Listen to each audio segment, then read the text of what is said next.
Content warning. This episode includes intense scenes of interrogation.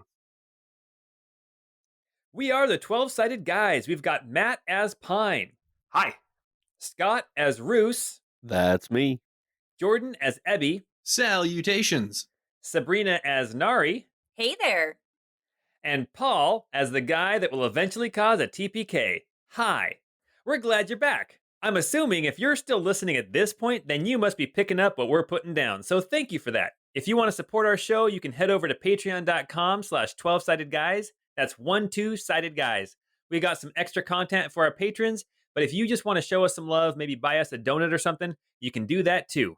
And if your best dance moves have names like Water Rondo, Dusk Requiem, and Snowman Jazz, then this podcast is for you. It's the Crystal Codex, episode 11.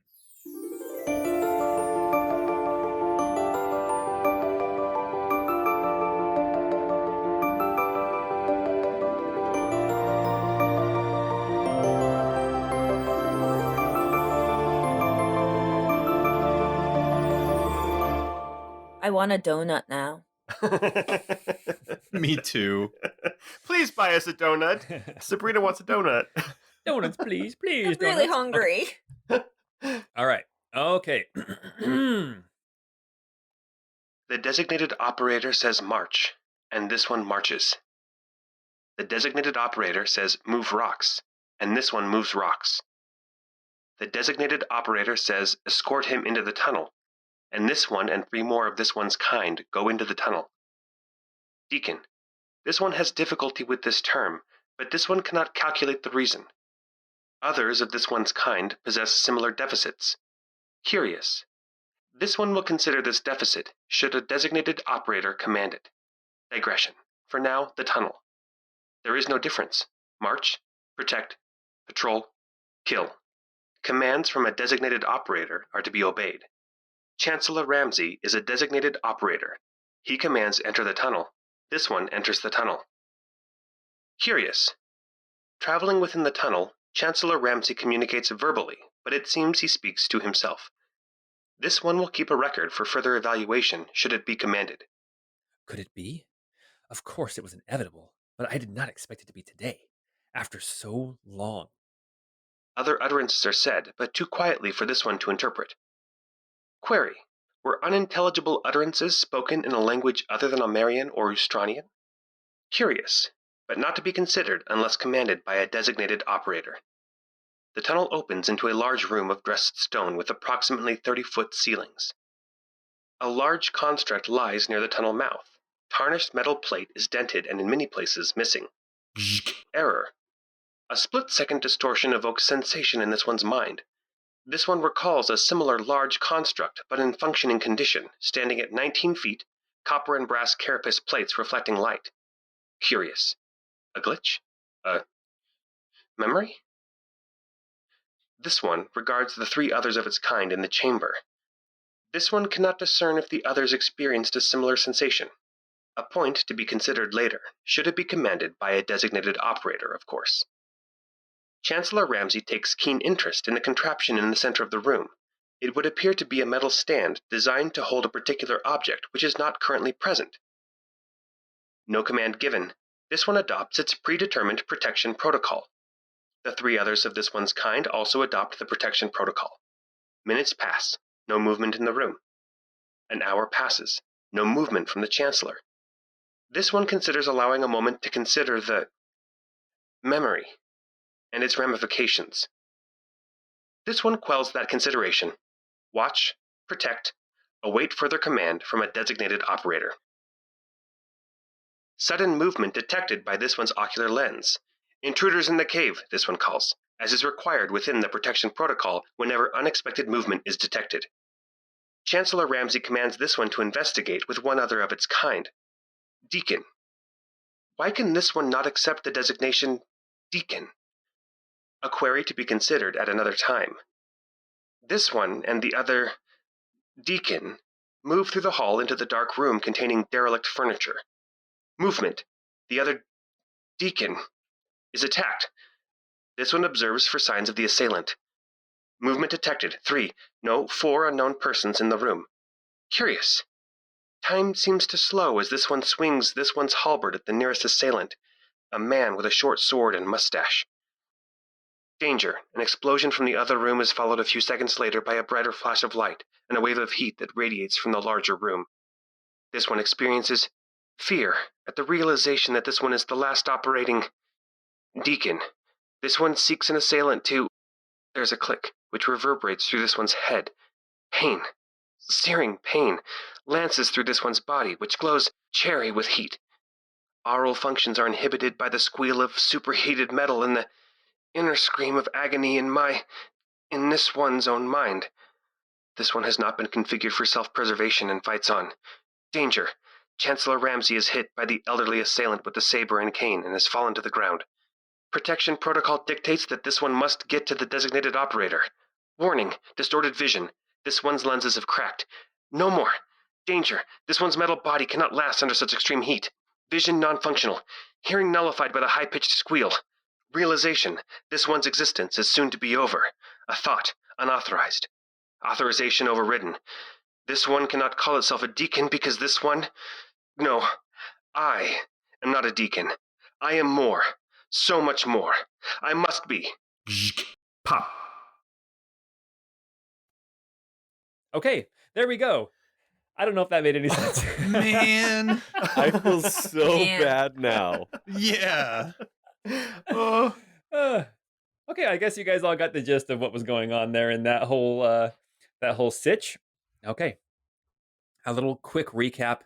Obviously, that was from the view of one of these deacons that you just recently fought here in this crystal pizza shield chamber. It's a Papa Murphy's. It's a Papa Murphy's. All right, maybe someday they'll actually like sponsor us. That'd be awesome. All right. They're right there in town. I are love me right some Smurfs. Yes, Papa Smurfy's. Okay. Chancellor Ramsey has just been taken down. As you recall, he was struck down by Pine after causing all of the deacons in the room that were with him to one after another superheat and then explode, dealing damage to each of you. He cast a fireball at one point, but you managed to knock him out. Well, actually, you managed to take him down and then stabilize him as he was bleeding. And that is where we are. This is the beginning of Chapter 2 of the Crystal Codex. What does Nari and the boys do? Can I first say that I really appreciate that you're calling us Nari and the Boys? Hey, we said we were going to do it. Yeah, that's our official group name. I dig it. Okay, as soon as Pine is sure that the Chancellor is still breathing, I think he's going to try to separate him from any possible spell casting items. Okay. So you're going to start searching through his belongings? Yeah, like if he has like a rod or a book or a component pouch or something D&D spell casting focus, Pine wants to get that away from him. Okay. Yeah, so you actually, it's pretty easy to find a lot of his stuff. He's got like a satchel around his waist. The first thing you do is you pull that off, and then you notice that a couple things that he's got like on him. He's wearing his nice clothing. He's got like a clasp that holds his cape on. He's got a pouch along his belt that has like money in it, probably. And he's only got the one arm, but he's wearing like kind of cold weather clothing because he's got like a glove on. If you want to investigate any further or make any kind of deductions about other things that might be on him, I'm going to need you to make either an investigation check or a perception check. All right, Pine will make a perception check. That's a nat 1 for 4. Okay. You're pretty sure that you got everything of importance. Okay. Ebby is also going to do a perception check, and he got a 22. Okay. Ebby, as you are looking at him, you determine it's probably best to turn out his pockets, and not just grab the satchel. And Ebby, as you are reaching into his pockets, you start patting around, and you see that in his jacket pocket, you pull out a small little crystal. And I want to say this one is clear. It looks less like the Well, it looks like a crystal that you guys have been using, but it's small. It's cut and shaped, and it's not like a naturally formed crystal. It's more like a decorative crystal that he had in his pocket. And with your 22 perception, you can see that his boots they have like fur trim around them. They look really nice, and the glove that he's wearing actually has like some gold stitching on the back of the hand. Perfect. I think I am actually going to, given the fact that I'm noticing the higher quality of some of those items, I'm going to go ahead and start removing the gloves and the boots and the crystal from him. Okay. And Ebby's just going to start kind of stashing those away. Just, I don't know if, do I sense passively whether there's magic emanating from any of these? Can you cast detect magic? I do not yet have that spell. Okay. Then no, they just look nice. Okay. Better safe than sorry. Okay. Ebby will do that. Um, and then I think Ebby will then turn to Pine and say, perhaps we should get him back into the other room so we can interrogate him a bit further. I'm going to set up some sort of a guard here so that way we can have a bit of time with him alone. Well, why don't we take him clear back past the spider room, and we can lock the door behind us by moving those crystals? That's a brilliant idea. Roos will walk up and um, pull out his manacles and notice that Ramsey is missing an arm, and then decide to handcuff him by his ankles. So he'll cuff his ankles together, Okay. and he'll, as Ebby and Pine are talking, Bruce will say, I think we should leave him here in this room. He clearly wanted something with the disc with all the colors on it. Maybe he can tell us what he was after.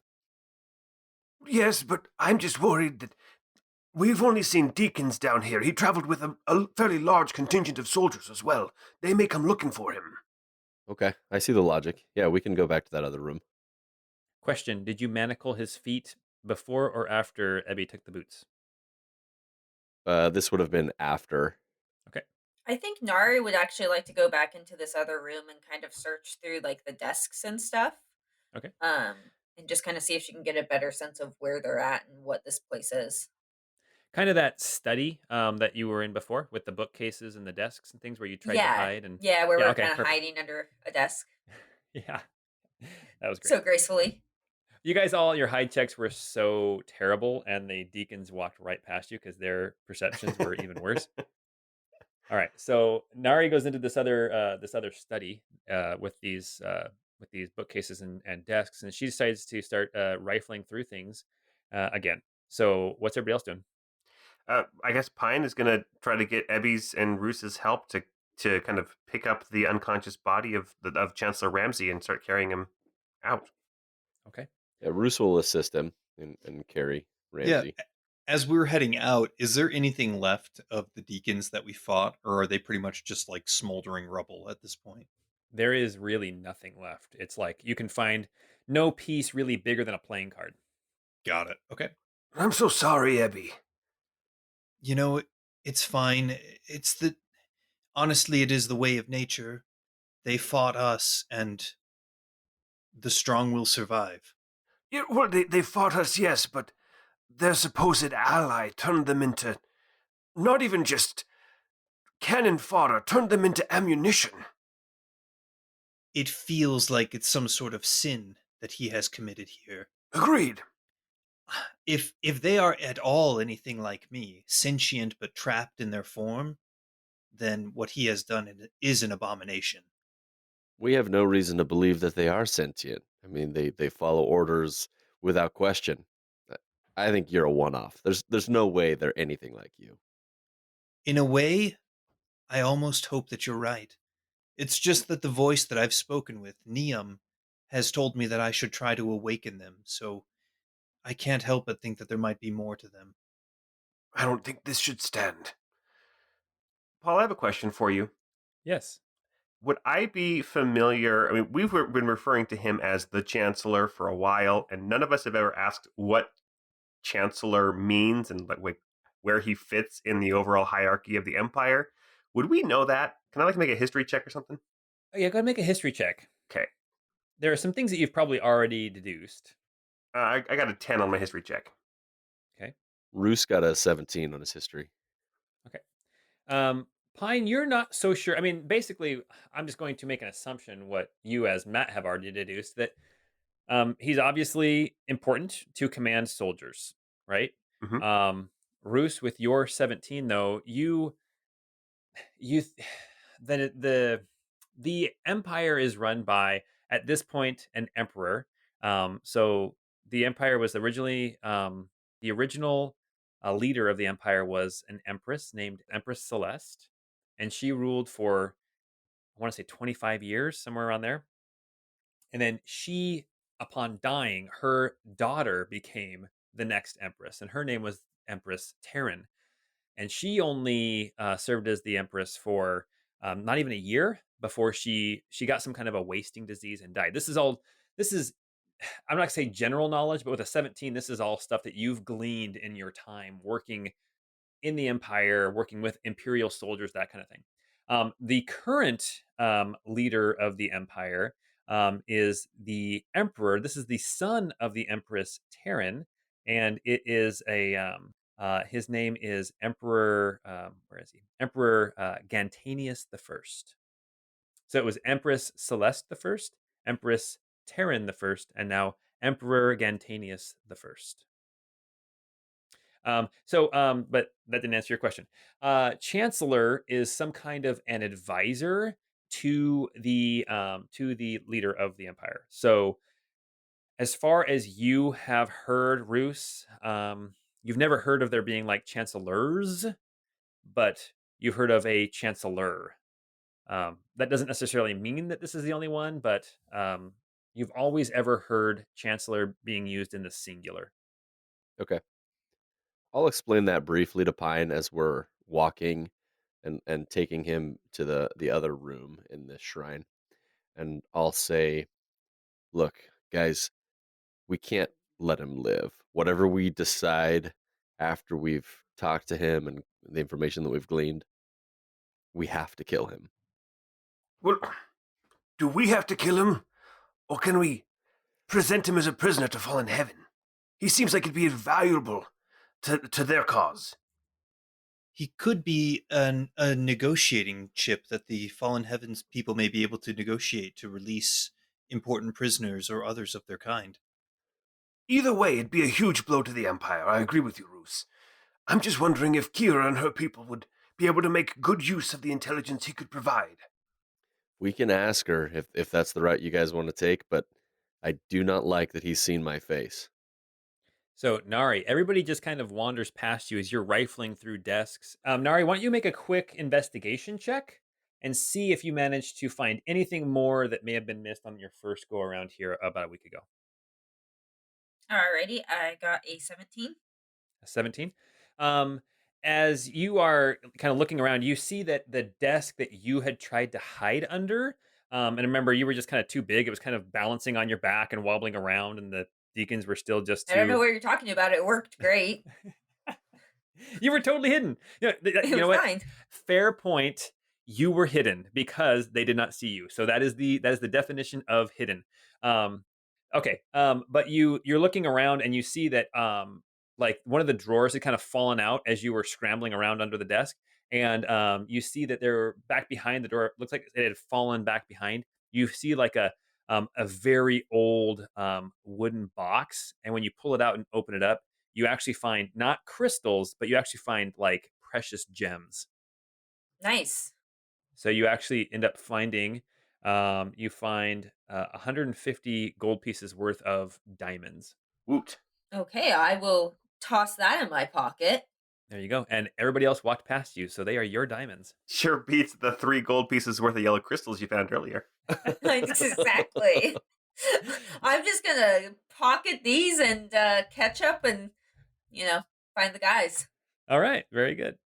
Yeah, you guys wander through the narrow hallways, up through the flooded room, past the spider husks, down the narrow passage that now is the spider webs. You guys have moved through here again and again.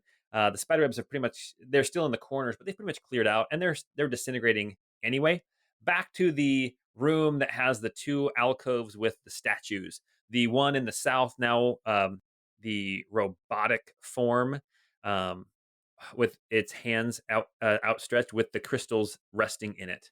And you set down Chancellor Ramsey there in that main room. Ebby will go back and take the crystals out of the hands of the statue, so that way that passage closes up. Perfect. Now we need to decide what to do with him. We've had 2 suggestions. Kill him here after we ask some questions, or turn him over to fallen heaven. Let's decide what to do before we wake him up. Nari, do you think you could reach out to Kira and see what she would like? Get her input? Absolutely, yeah. I can pull out my cell stone and give her a call.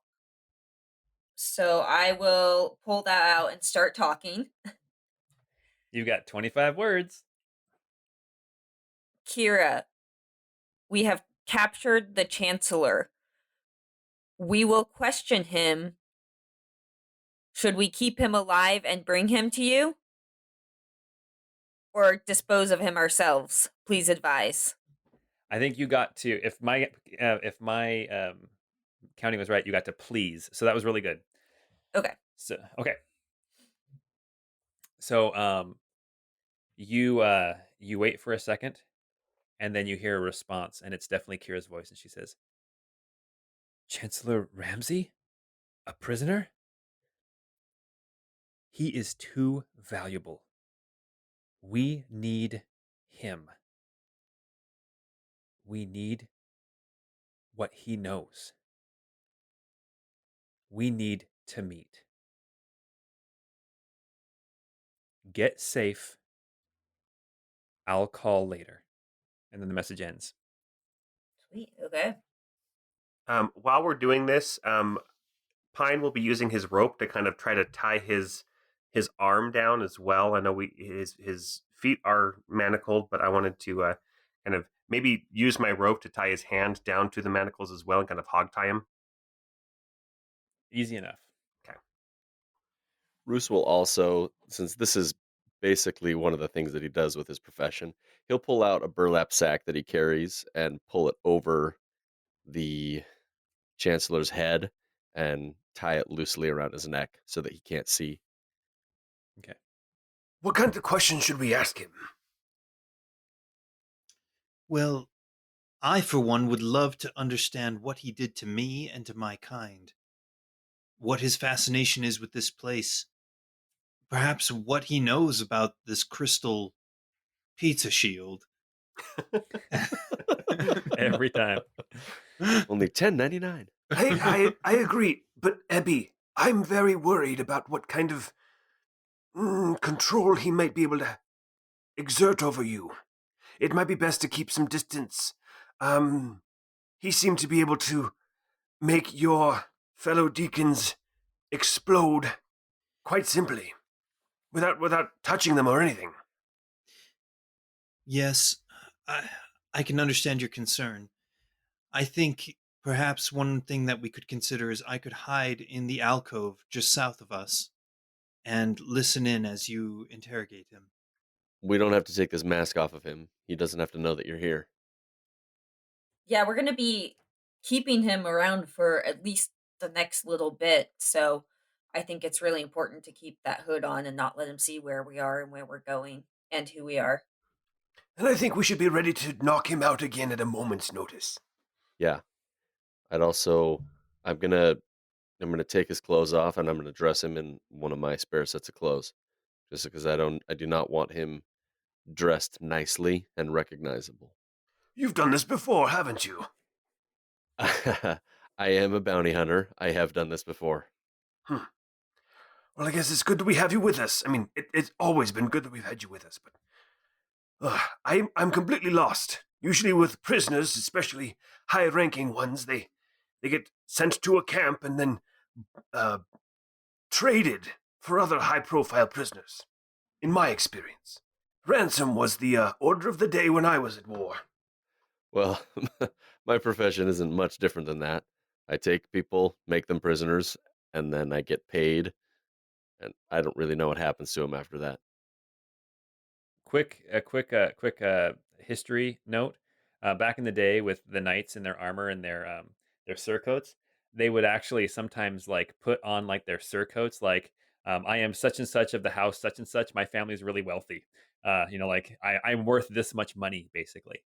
So that if they were in a war, they wouldn't necessarily get killed. They were more likely to get captured, so they could get ransomed back to their family for a big reward. Pretty cool. So Roos will start working on getting him undressed and then redressed into a spare set of clothes that basically my clothes. I'm just gonna stuff him into him if he's bigger than me. And Roos is a shorter guy, so that will probably be the case. How tall is Roos? Roos is only 5'7", if I'm not mistaken. Let me pull it up. Yeah, they'll fit. They'll fit fine. I mean, Ramsey's not big. He's probably 5'7", 5'8".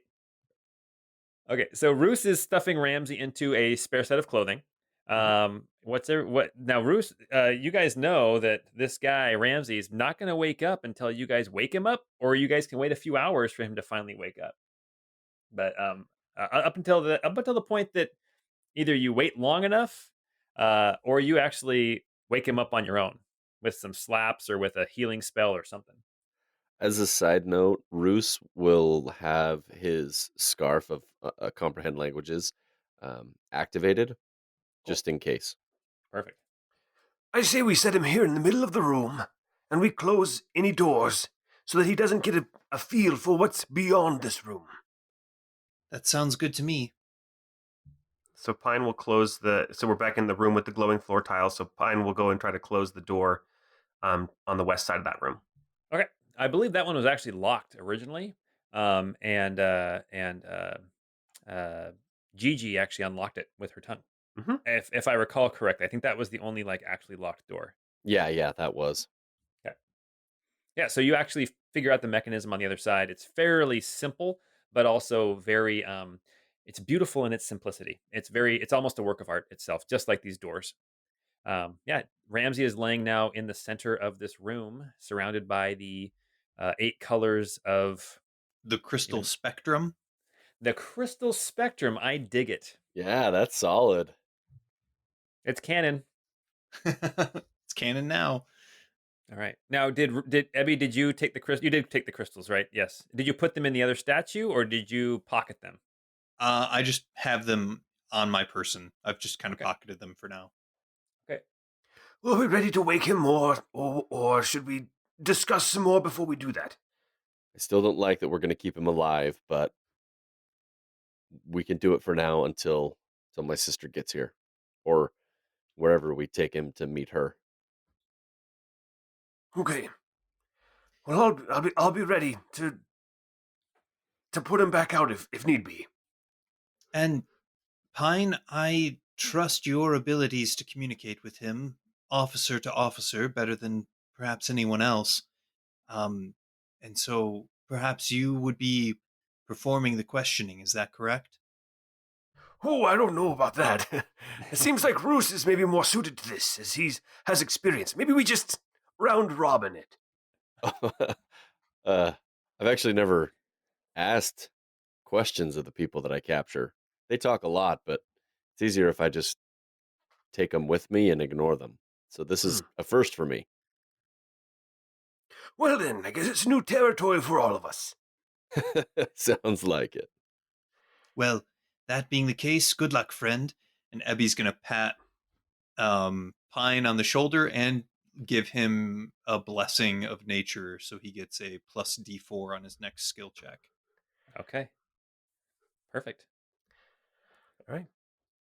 Let's And- surround him. Are we waking him up now? Ebby's going to kind of hide over in the shadows of this alcove, actually over to the east. And Jordan, thank you so much for volunteering me to ask these important questions. Ebby has terrible charisma, just so you know. Oh, I guess, yeah, Pine does have good charisma. Yeah, So. Roos has bad charisma too. Yeah, so does Nari. The way we're going to do this, as he wakes up and as you guys are asking questions, basically, if you guys want to do any kind of check to determine whether or not he's lying, we're going to do the group insight checks So one person rolls with advantage. Okay. Okay. Just to kind of keep it simple and to have kind of a straightforward way of keeping track of things. Okay. He is laying there unconscious in Roos's clothing. A vest with no sleeves, I think, is kind of Roos's style. But Yeah. like a sweater vest and no shirt underneath. Yep. Yeah. Yes. Classy. He thinks he's really fashionable, by the way. Well, and you know what? Roos might very well be fashionable in other places, but it's definitely not the fashion of Arkelvy or especially Tabery, I would assume. Yeah. Yeah. Let's go with that. Yeah. That mustache will look great on you if you live on the other side of the planet. All right. Yeah, I'm waiting for you guys to make your moves. Who's waking him? How do we wake him? Just like shake him? Can we do that? You can shake him or slap him or whatever. Okay. Or you can heal him. You can give him a healing. No way. We want him to have 1 hit point. Okay. Roos will Okay. pat him on the cheek. All right. Okay. You pat him a couple times. He doesn't move. Then you kind of just one big whoosh, slap, and he and his eyes kind of groggily opens his eyes. Oh, you guys can't see. He's got the mask on. He kind of you see him starting to kind of groggily move his head around in the burlap sack, and then he kind of says, "Where? Oh, yes." And then he's quiet. What did you hope to find here? Actually, that's not a good first question. Ugh. That's a good first question. You guys can feed me questions, and I will repeat them with my intimidation score.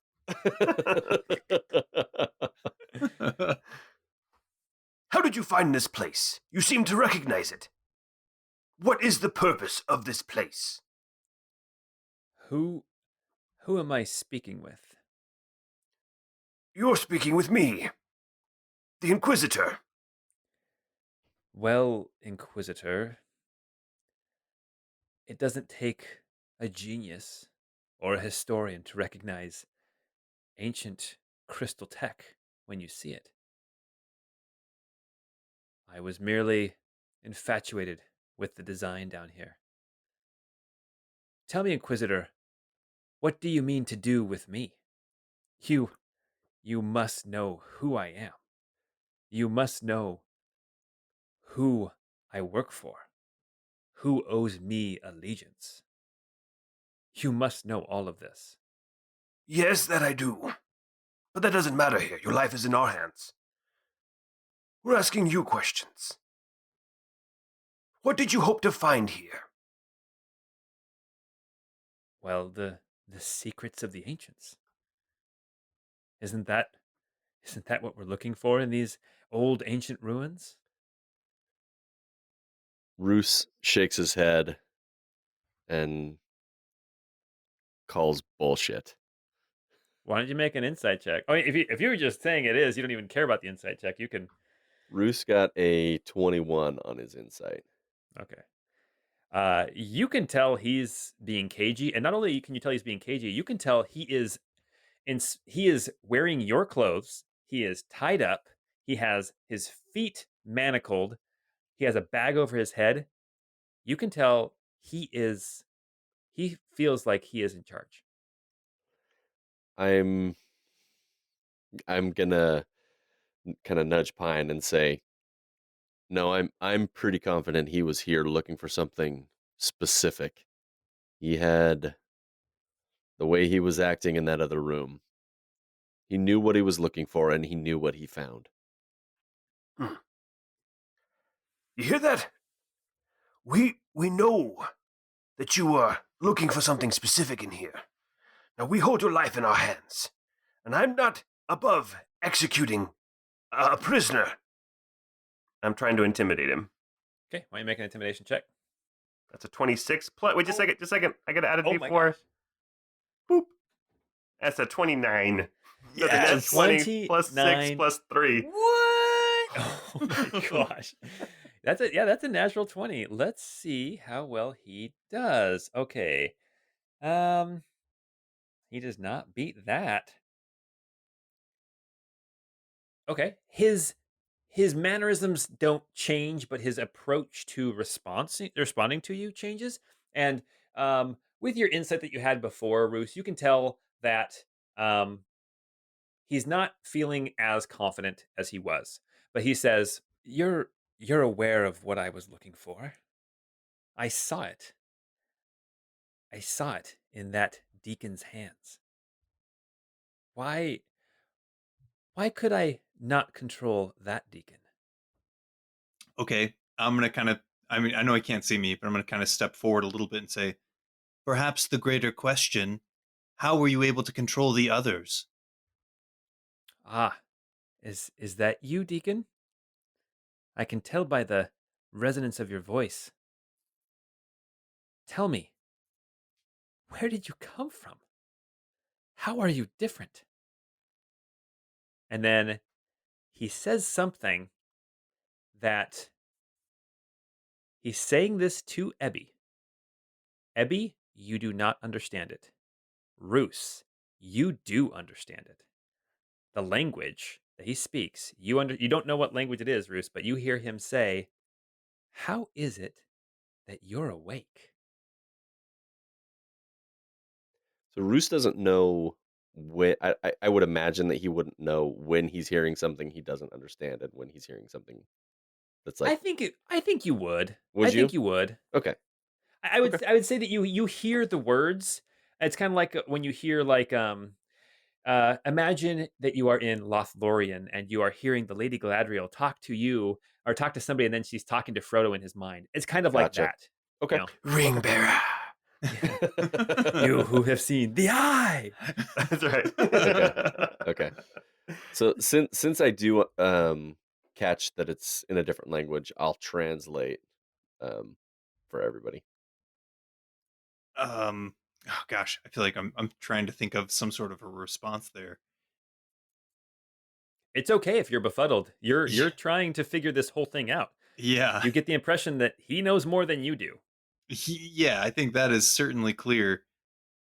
I will tell you, I'll make a deal with you. You seem like the type of individual who would appreciate such an arrangement. I will tell you a piece of information regarding myself if you will tell me a piece of information or answer a question of mine.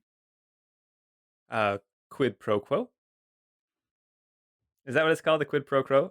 Quid pro quo. I always think Yes. of Austin Powers where he's like, "Quid pro quo, Mr. Powers." He's like, "Yes, squid ro do or whatever." Okay. Yes. A quid. Yes. Quid pro quo. Tit for tat. Yes, tit for tat. I will answer your question.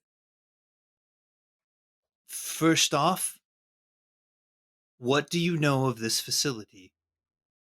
No. First off, you answer my question. How is it that you are awake? You get the impression he's trying to gain back some of his power. Mm-hmm. Yeah, Roos will lean forward and place the tip of his dagger against the back of Ramsay's throat and say, "You get to answer first." This place. What do I know of it? I know it's ancient. I know there is tech down here that. And he stops and he thinks of how to phrase this. He says, that the world has not seen for a very, very long time. And I know that you know of what tech I am speaking of. Because, Deacon, I saw it in your arms. I think he's referring to your polished rod. Have you been admiring my rod? Your what? A what? Huh? I always think of that Simpsons episode where they're like, look at that inanimate rod. Yay! Oh yeah. They throw that's one where they throw a parade for the rod. Yeah. Yeah. Oh my gosh. Okay. Very well. If I may be frank with you, Chancellor, it seemed that you had been searching for this place. Am I correct in that assumption? I answered one of your questions. You still have not answered mine. How is it that you are awake? Very well. Someone woke me. Who? And how? I've answered one of your questions. Now, answer me another. The object that I carry, what do you know of its function? Set the oven to 375. Throw it in for 20 minutes.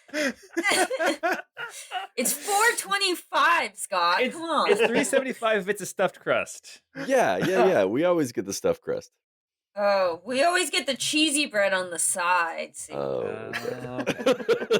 Oh my gosh. All right. So what was that question again? What do I know? What does he know of its function? Yeah. I know what I think it does.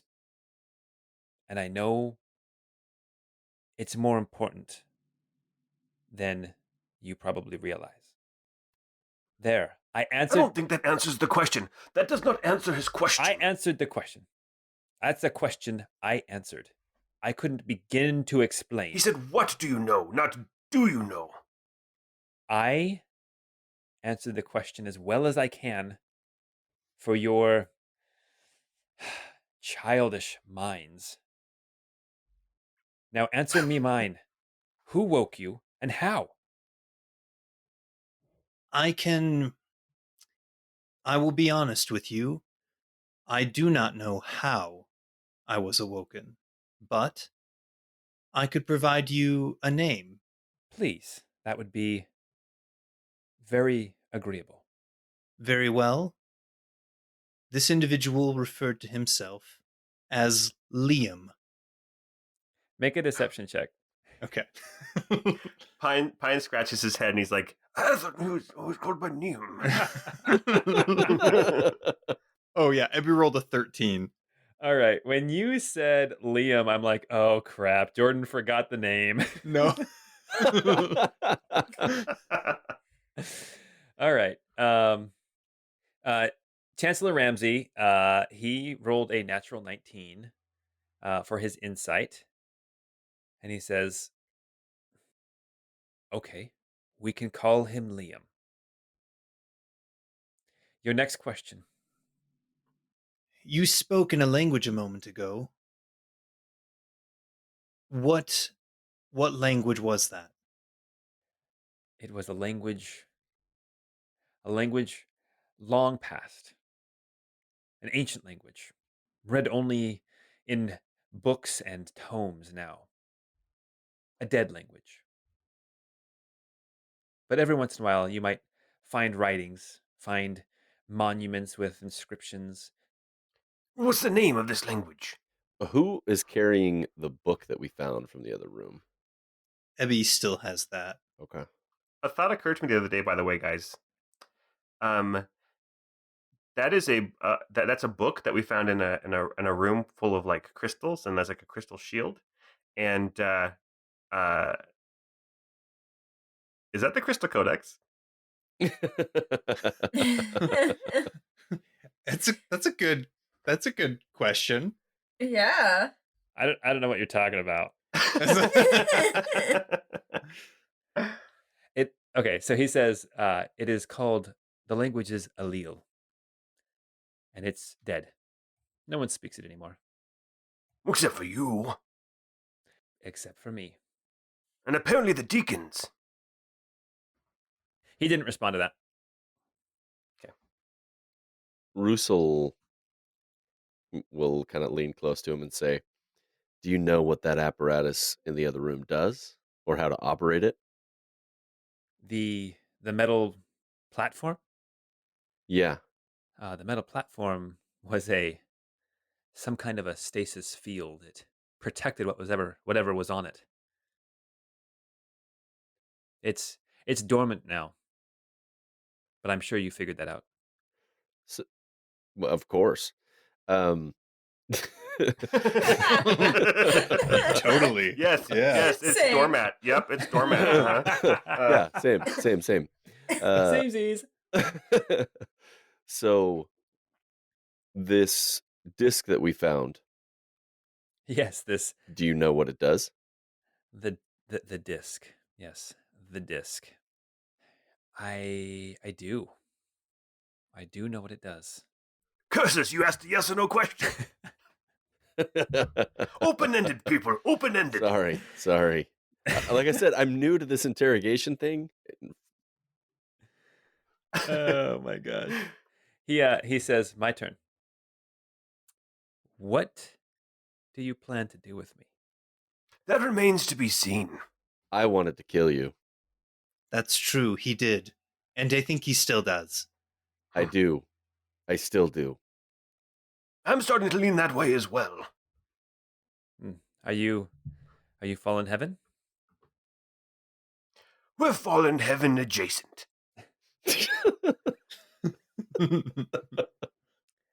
Children messing with things that they can't even begin to understand. How old does this guy look? 60s, late 50s, early 60s. He's got like he's not attractive, but he's not ugly. I was gonna say silver fox, but he's not an attractive man. He's just an older, thin man. Okay, so not so much a silver fox, but like maybe like a silver possum.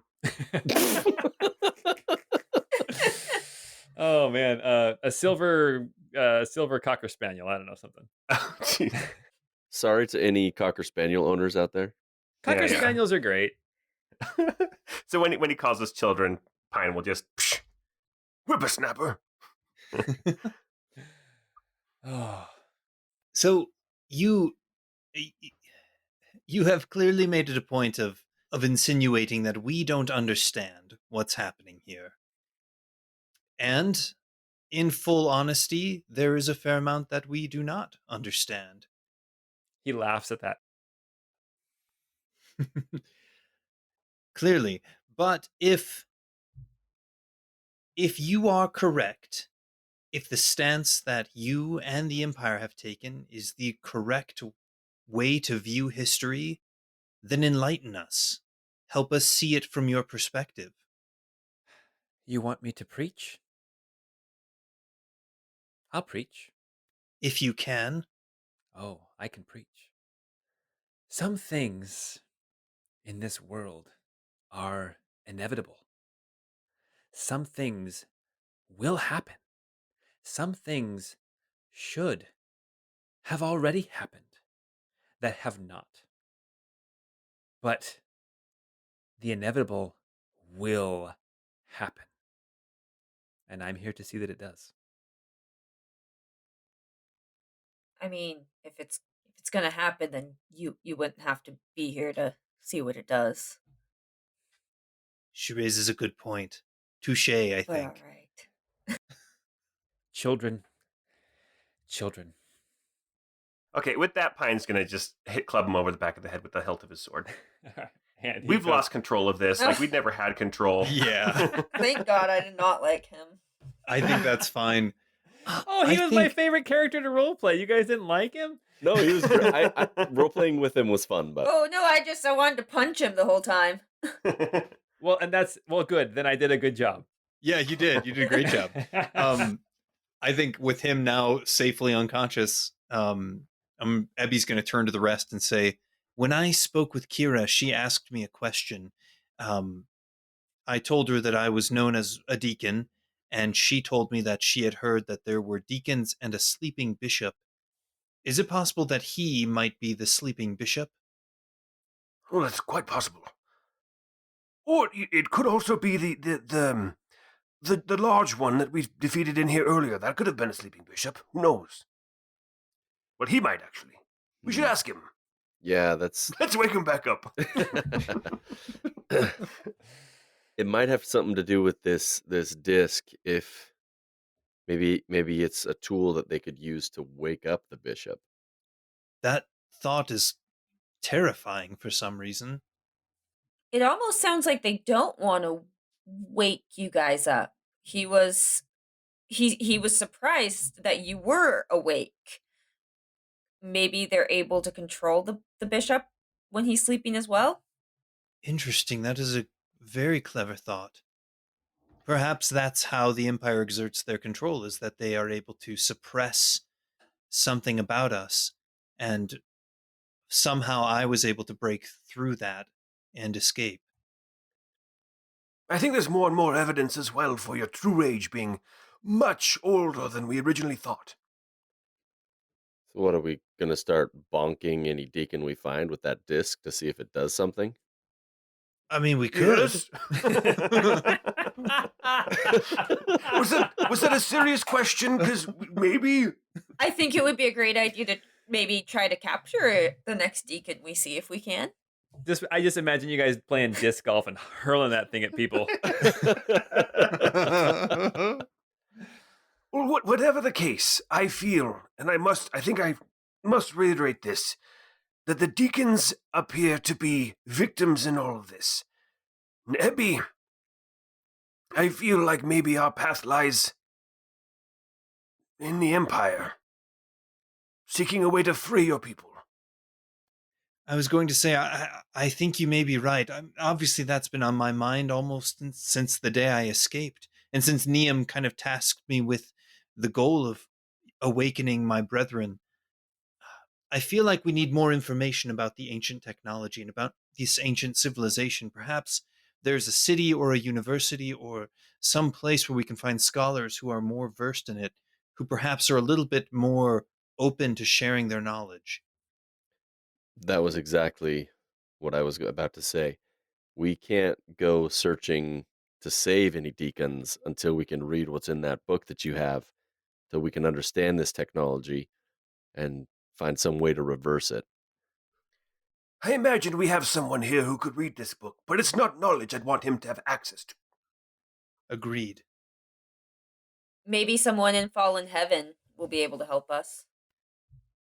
I'm wondering if Fallen Heaven might be a little bit more skilled at getting answers to their questions than we are.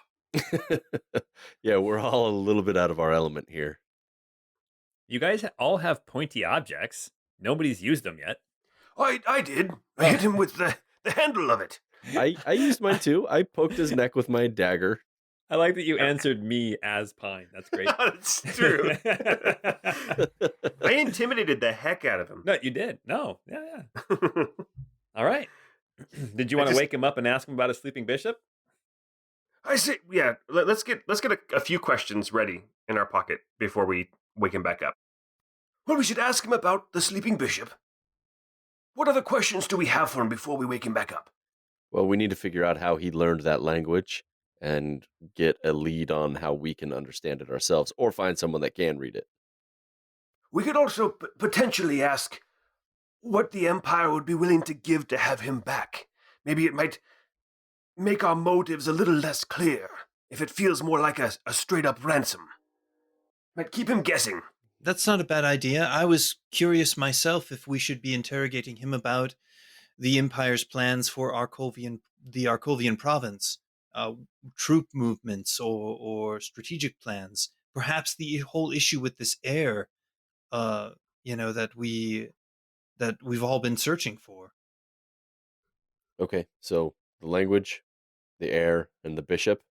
Have we got anything else we want to ask about? Nari, do you have any questions for him? I think I would like to know, like, just what he did to the bishops and how he was able to control them.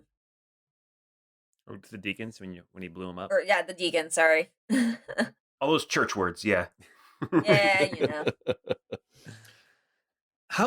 A question for you all. How do we compel him to tell us these answers to these questions? If we wake him up and he just says no, do we threaten him with death? I'm a little new to this whole interrogation thing. I have to admit, I'm not comfortable with torture. I can kill him. We want to get answers. We don't want to kill him. Oh, yeah, I mean, I guess I could hurt him a little bit, but he's already very close to dead. I'd be worried if I did anything, it might just kill him. If he was more secure, we could maybe heal him a little bit, and then we would have a little more wiggle room if we were able to make sure he wasn't a threat. So you're saying heal him and then stab him and then heal him all over again? Well, not quite like that, but heal him so he's not at the brink of death, and then peel off a toenail or two. Oh, Oh, this is taking a turn. yep. So what have we learned from him so far? We've learned that there is a language, an ancient language. We want to know a little bit more about it so we can read the book that Ebby has. We have evidence that Ebby is potentially much older than we originally thought. We know that the crystal pizza shield is mysterious and important. It was being preserved. It sounded like it was a tool of some sort. Correct, yes, it was being preserved and held in, what do you say, stasis, or, yes. Maybe we could find out where they're processing the new deacons. That's a good idea. If there's any laboratory nearby where they're working on deacons, we could find out its location. Start whapping them with this disc and see if anything happens. Sorry, that's the only thing I can think of. Ebby, let me try that. And Pine wants to just give Ebby a nice little bonk with the crystal shield. How much Go damage for are it. you willing to deal? Please, Oh, no, please don't turn red. Please don't turn red. Just a nice little pink. No, nothing happens. How'd that feel? You like that? Kind of hurt a little bit, I think. Oh my Oh, okay, so questions. We are ready to wake him. Yeah, but I'd say we can't keep waking him and knocking him out again. This has got to be our last shot at this, and then I don't know. I'm pretty tired after all the fighting and traveling. Might be time for a little bit of a rest. Yeah, some of you guys have exhaustion from the fireball. Oh, that's true. I should have been rolling with disadvantage. My intimidate should have been with disadvantage. Well, we'll say it had advantage because you guys were all doing it, and so it was just a straight roll. Okay. So it's all good. We'll say that, yeah. Yeah, well, you know what? We missed it, but all we can do is go forward. I'm not going to go back and retcon. Oh, by the way, he didn't say anything to you. He said, "Screw you guys." He even gave you the bird. And then we stabbed him. Forget okay. everything you learned from him. Okay. It's like All right. when you're on a jury and they're like, dismiss that evidence. Don't think about it. Remember when the guy got up and said, "I did it." You know, don't listen to that. Forget all that. Okay. You guys gonna wake him up again? Pine will slap him across the face. All right. He kind of. Oh. How are you feeling now? Oh, my head. Oh. If you want information, you've got to be careful. You're gonna knock me silly. You're not gonna be able to get anything out of me. I'm just trying to knock that tongue loose of yours. Yes. You can tell he sounds a little different this time. A little bit more, maybe exhausted. Yes. What is it you want this time? Well, first off, we want some actual answers. No more dancing around. As Pine is talking, Roos will pull out his dagger and grip one of Ramsey's feet and hold the dagger up to his toes. As Pine says, dance around, he actually starts wiggling his feet jokingly, and then you grab his foot, and he stops. So I'm just holding the dagger against his pinky toe. Mhm. That's just like the blade kind of in between his pinky toe and the one next to it, like pushing gosh. into. I'm not trying to cut him. I'm just holding it there. I get it. It's sympathy I hear pain. you need those for Yep. balance. All right, question the first. What is a sleeping bishop? A sleeping bishop? He kind of he nods his head kind of in the direction where he assumes Ebby is, which is actually pretty accurate. And he says, a sleeping bishop is a deacon, but a bigger one, more powerful one. And He's sleeping because, well, frankly, he doesn't have enough power to stay turned on like these other ones do. We wake him up when we need him. Hmm. Is that where this disc comes in? The disc? Actually, let me make a check for him. He's got disadvantage. So he's going to do a check. How did he roll? Ooh. Roos, you still have your scarf up. You hear him in the other language say, the key? And then he shakes his head and he says, the disc in Almerian, where all of you can understand. He says, the disc? No. The disc has nothing to do with the deacons. Roos will push the dagger into the toe a little bit, not to draw blood, just to apply pressure, and say, what does the key unlock? Pine looks confused at that. Yes. Why don't you make an intimidation check? I'm not very good at that. We'll say because you're all there, you can do it with advantage. But I don't think you need to. I rolled an 18. Okay. Oh, man. Plus Roll it 0. again. You might get a natural 20. Okay, so you rolled an 18 intimidation. He's like, fine. The key is, it opens the doorway to inevitability. Again, I said don't dance around the answers. That is the answer. Opens the doorway to inevitability. That door must be so big. It says, kill me. Well, just kill me. What exactly is inevitable? What is inevitable? That is a very loaded question.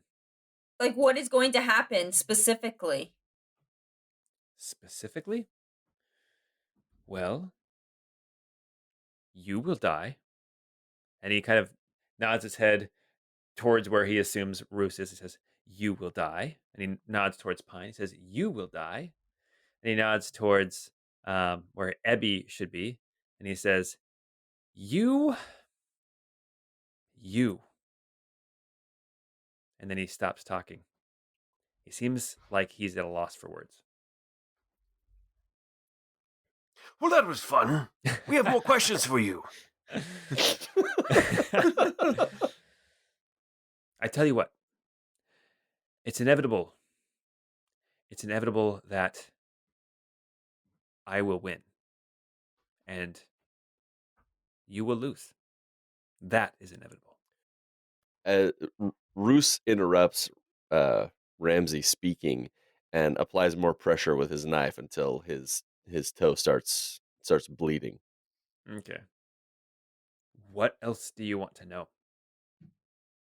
The inevitable is the inevitable. It will happen. It will happen whether you think you're doing any good. It doesn't matter. You may delay the inevitable, but it will come.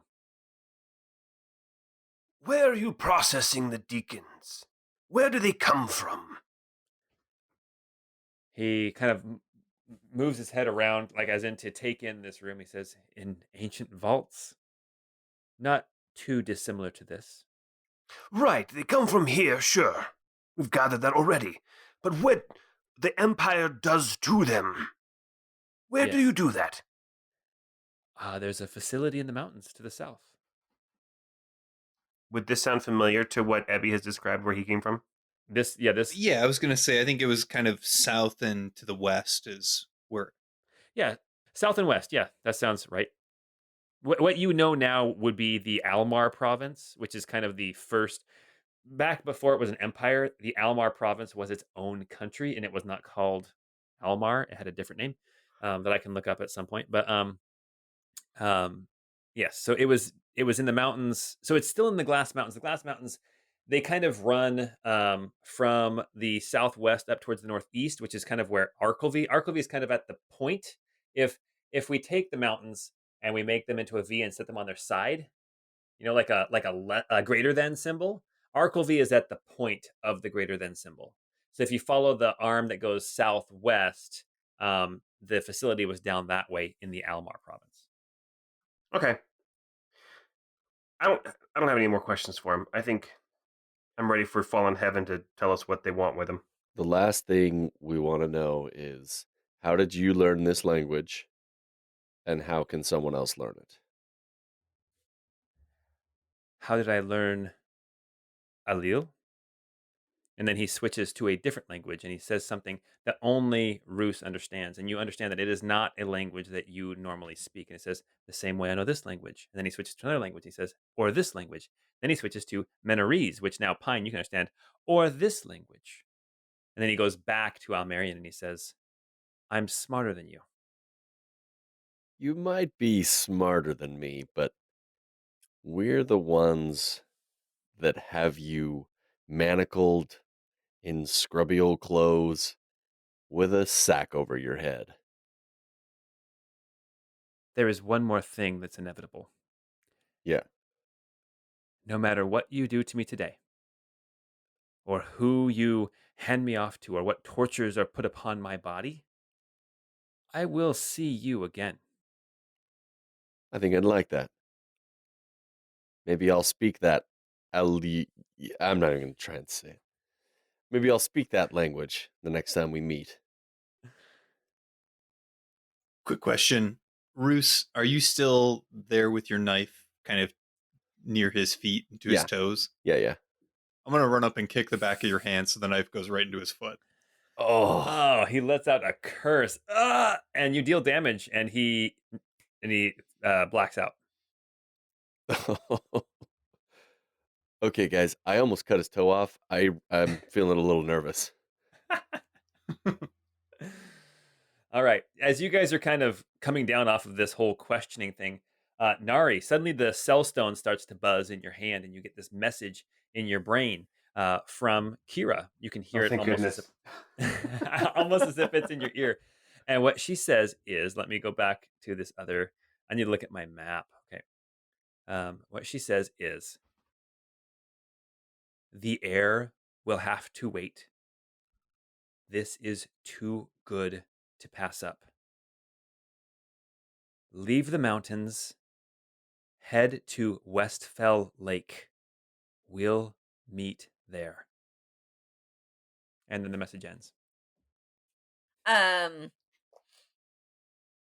We will bring the Chancellor to you.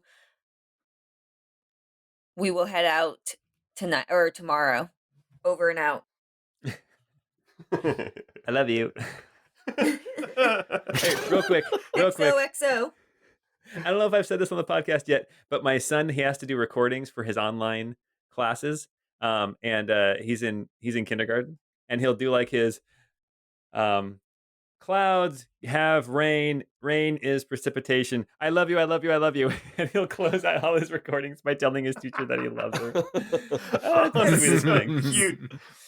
So Diane is also in kindergarten, and she does the same thing, a similar thing, where she's like, on each assignment, she draws a picture for the teacher.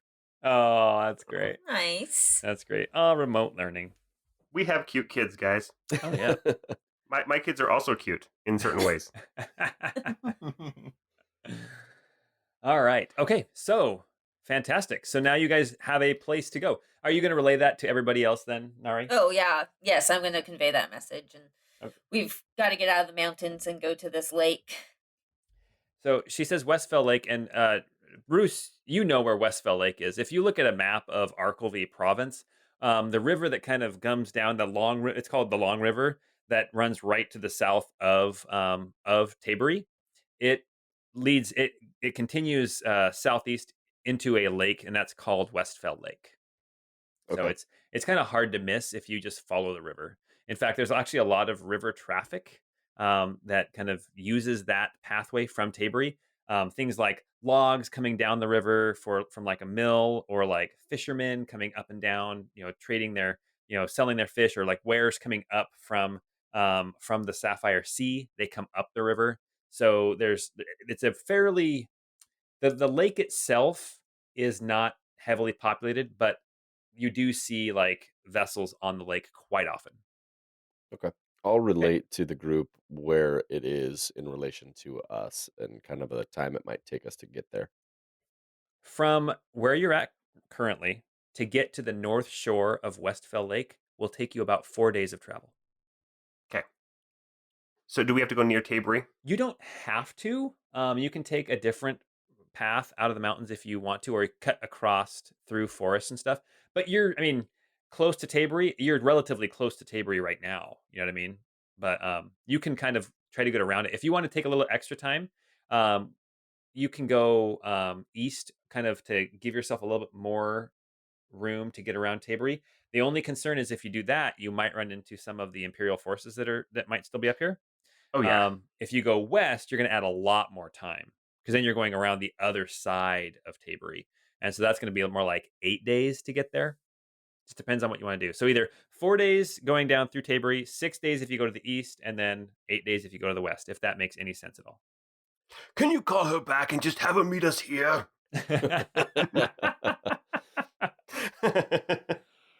Oh, man. This is really inconvenient for me. Well, and there's no power left in that cellstone. Not till dawn. We need to find a way to transport him. I wouldn't be comfortable with him walking under his own power. Yeah, well, he'll follow us. We just got to tie a rope around his neck and just pull him along. People don't ask too many questions. I just show them a sign of who I am, and they'll let us through. But we got to avoid main roads. Exactly. Were there any chests in the other room that were still somewhat intact we could just stuff him in? Not really. It's all really old. Like any wood is really old and very, very delicate. Okay. I'm also not sure a chest with like holes and What they're for breathing? well, people breathing and pissing out of it. I don't know how well we could hide someone there if they didn't want to be hidden. I think Fruce's way might be a little bit more straightforward. Yeah, we'll have to gag him too. And the only other thing I could think of, he's missing an arm, so it won't work. I was going to say we could hog tie him and hang him off of a pole or something and have two of us carry it, but no, we're just going to have to pull him along with us. Is there a way we can disguise the fact that he's missing an arm? I don't know, by putting like a big jacket on him or something so he's less recognizable? Like a big cloak or something? Yeah. I've got my fur that I use whenever I transform into a wolf shape. I could pull that out and we could drape him in the furs. Perfect. Boots with the fur. With the fur. Okay, so the boots that he had on are the boots with the fur, and if you look at my notes, it actually says the boots with the fur, but no apple bottom jeans. Oh, Darn. Well, that's what I put on him because I'm wearing apple bottom jeans, so now he wears apple bottom jeans. Roos seems like the type that he might wear apple bottom jeans. They go really great with that sweater vest with no shirt underneath. Yes, they do. It's the style somewhere, I promise. Oh man, that's so great. All right, so I need to know kind of what you guys are going to do. We've got some traveling to do. Yeah. So Ebby, Yes. I'm very concerned about having him walk under his own power. At least the whole time. I'm wondering, could you transform into any kind of carrying animal? I've actually been working on something like that. You know, I saw these large elk up in the mountains not too long ago, and I've been trying to think of how I might be able to reconfigure to match their size and movement. So I can handle roughly about 4 hours a day in that type of a form. And then I also have a few spells I might be able to use to conjure up some other animals that might be able to haul him for at least another few hours of the day. Well, that would be wonderful, I think. Oh, okay. I'm transferring a prisoner with our few numbers and someone who is apparently very powerful in the ways of magic. This is going to be an interesting trip, to say the least. We just don't let him sleep, just keep waking him up so that he can never really get a good rest. Keep him disoriented. But then he'll die. No. We'll keep him alive well enough, but You can keep him at a point where his exhaustion doesn't get worse, but it doesn't get better. yeah, that's kind of the idea. It's just kind of keep him disoriented, keep him exhausted, so that he can't ever really get better. All right. I will say also that while you guys were having all this, that you basically got a short rest. So 1 level of exhaustion gone for everybody. Okay, cool. All right. Well, I think that I don't really have anything else to say. I guess we're setting off in the morning. Pine would just like to, if Ebby's willing to share some of those things that he took off of the Chancellor, spend some time trying to figure out what, if anything of this is magical with everybody. Okay. Perfect. So we'll do that. Russo helped too. You guys just going to camp here then in this facility with the locked doors? I think so. Yeah, I feel good about that. Yeah. Yeah, seems the safest. All right. Let's see here. So you guys are going to spend some time with some of this equipment. Let's see. So you guys bed down for the night, kind of. Well, it's not really the night. You guys kind of hang out, I guess, because it's really, noon. So you hang out and rest and spend some time with this other equipment. You find in the satchel that you grabbed, Pine, you find that there is a spell book in it. You assume it's a spell book. It's full of pages of weird arcane symbols and things. So the things that I see that would need to have someone spend time with there's the spell book, but you already figured that one out pretty easy. There are the boots with the fur. There is that little clear crystal that Ebby has, and then there is a glove, and then also there was you guys, as you're looking through his belongings, you see that the clasp that was holding his cloak on him, that clasp itself, that brooch, looks quite well made. So and also you found the pouch full of money, and so inside you actually find 200 gold pieces and 50 silver. Ooh. Wow. Should we divide that up? Yeah. If you want to. Nice. Okay, so that's 50 gold and then math to do the silver. It's 12. 2 people get 12 and 2 people get 13 silver. I can take 12. I'll take 12. Yeah, I guess I'll only take 12. And Nari gets 14. Or Nari gets 14 on top of the diamonds she already got. I know, right? All right. So you guys spend some time with some of this equipment. Whoever has the glove that he was wearing, it turns out it's not magical per se, but some of that gold stitching on his glove, it's actually his arcane focus. Gotcha. So that glove was his arcane focus. Who's got the boots? With the fur. I think I had pulled them off. Okay, so are you going to be spending time with those? Yeah. Because you also have the little crystal thing too. I can check out the boots. Yeah, why don't you take on the boots then, Nari? Okay. Nice. I'll take on the brooch then. Okay. All right. So the boots, as you spend some time with them, you try them on and everything. Nari, you're already kind of you already have some resistance to feeling cold. But these boots make it even better. These boots with the fur are the boots of the Winterlands. So I think they give you resistance to cold damage, and then also you're like up to negative 50 degrees. You're fine. They do take a one of your slots for attunement. Okay. Okay. Okay. Cool. Who's got the brooch? Pine. Pine, the brooch. As you're looking at it, the brooch is actually in the shape of a small shield, with it's got like a silver border on it, like a heater shield, and then the inside is blue. And it's actually, as you attune to it as well, you now have a brooch of shielding, which is means that you have resistance to force damage, and magic missile does not work against you. Okay. And then Ebby, you have the Ion Stone, which I just realized this isn't going to do you any good. It's the Ion Stone of Sustenance.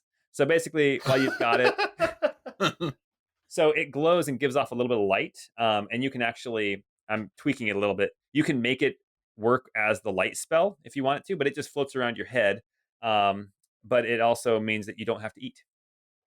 Well, this appears to be broken, so Yeah, you attune to it, it starts floating around your head. Oh, it's an ion stone of light. Fantastic. Well, I All right. think that we've all kind of we can divvy these back up after we know what they do.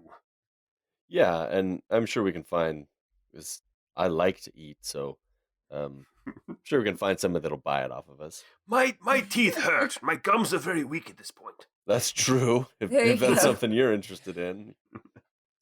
All right. Okay. So then you just hang out here, and you guys are gonna like take turns sleeping and things like that. Yeah. Mhm. Who wants the brooch of shielding?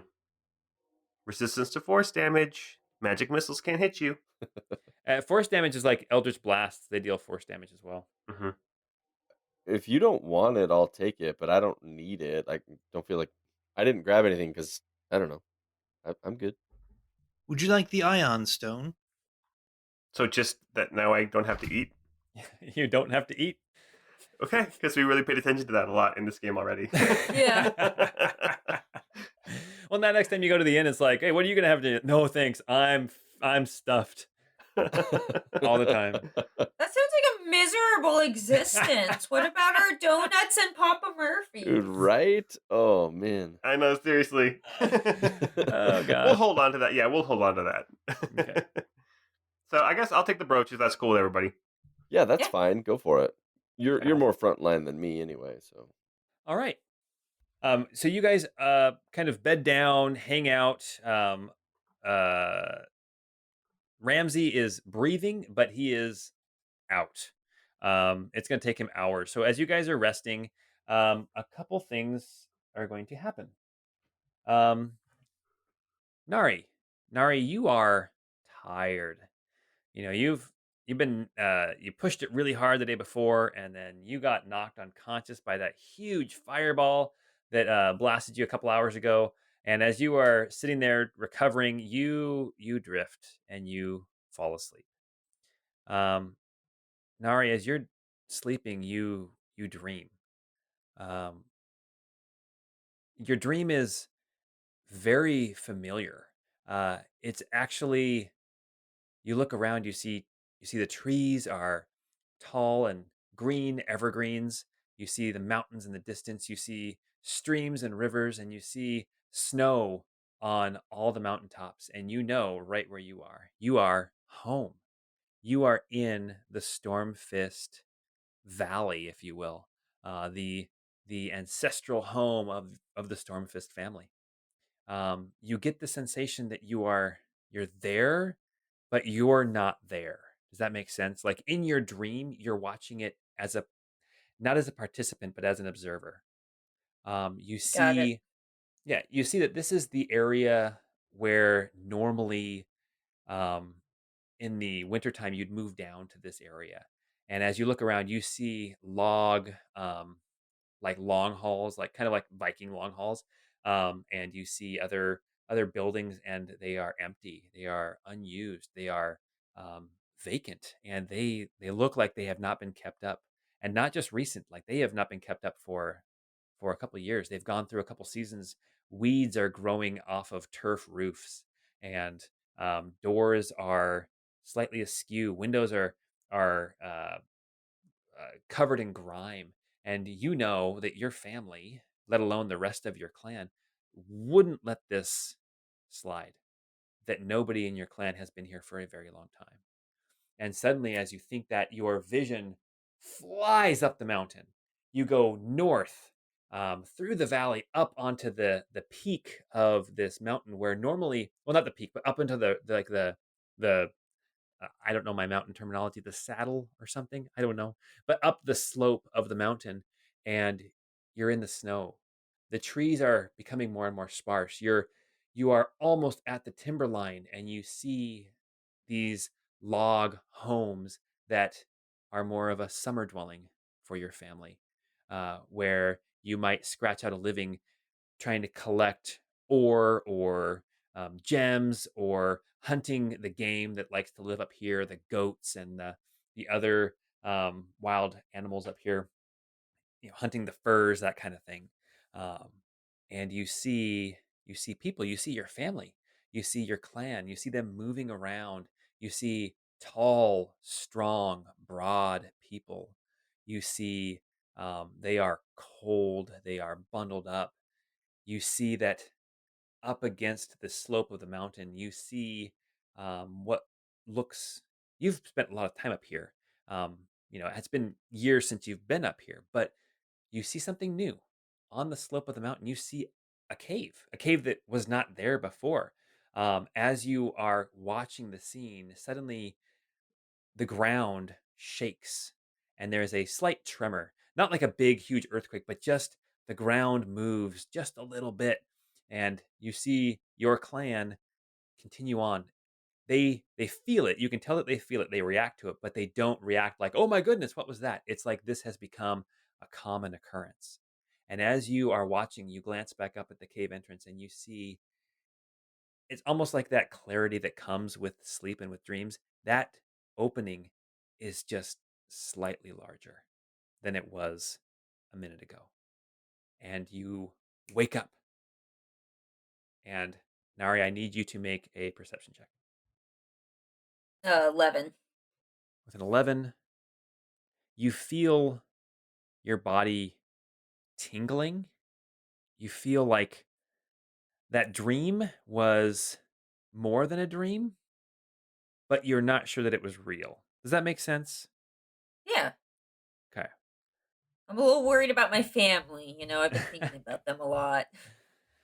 Yeah, and and so part of you kind of shakes it off, like maybe you were just dreaming about your family because you heard some bad news about them, and or some worrying news about them, and maybe that's what it is. Okay, Ebby, Ebby, as you sit and you are looking at the different items, you're looking at your companions. You glance over at this unconscious form of Ramsey, and you hear a voice. The voice is dreamlike. It's very absent-minded, but it's definitely Neum. And the voice says, "Inevitability. No matter how hard we try, what steps we take, what curses we inflict upon the world, inevitability.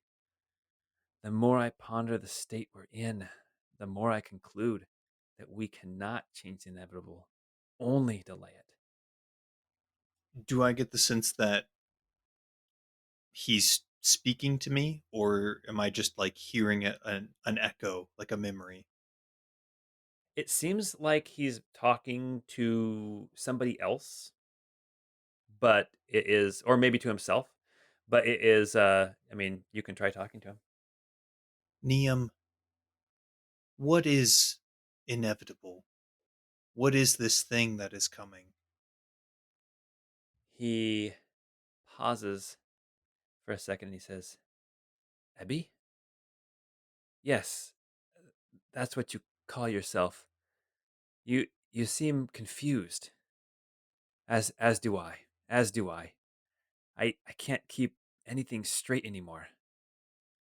Yeah, it's a good thing I wrote it all down. Are they in your book? My my book, my notes. Yes, my notes. Neum, how do you wake the others? I don't know. Ebby, I think I think you woke up yourself." Goodness, I like don't know what to ask. Okay. He says, "Inevitability. It's there. My notes. You should find answers." I'll seek out the answers. Will you stay close? I don't think I have a choice. All the same, I appreciate your company. And I yours. It has been so long.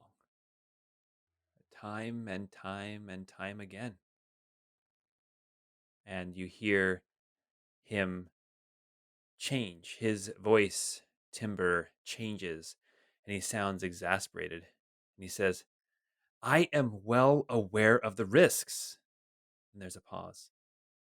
A bandage, yes, maybe. But as long as the bandage is left in place, the wounds will stay closed. Another pause.